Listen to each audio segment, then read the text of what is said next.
I started teaching at Albright College in Reading, Pennsylvania.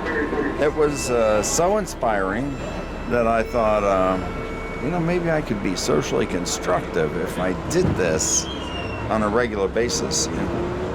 I quit my other job because we were mailing units to the South Pacific, and that was at the time of the Vietnam War, and I didn't want to do that.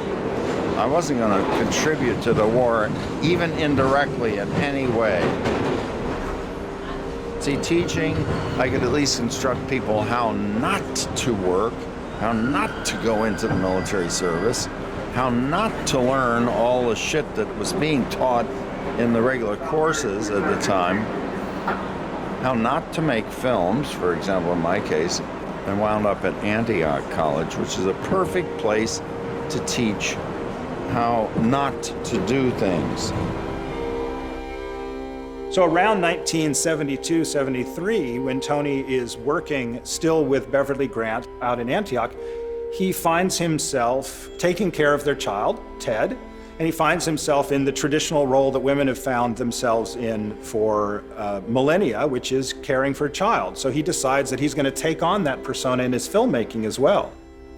Rather than creating films in a manner which can be seen as a sort of macho manner of smashing it to bits with a hammer or electrocuting it, that he's going to start cooking film. He takes celluloid, he takes various recipes, and he substitutes film for onions. And when I decided that I wanted to use onions as a metaphor for film in processing, I decided to use the most onion-like film, and that's what they call positive fine grain print stock. I mean, that was such a beautiful, pearlescent, lovely, onion-like film stock. You couldn't even believe it. So he starts making film in which he curries a film, or he creoles a film, or he pickles film. Instead of exposing it and developing it, he's going to make it into these different types of cinematic experiences.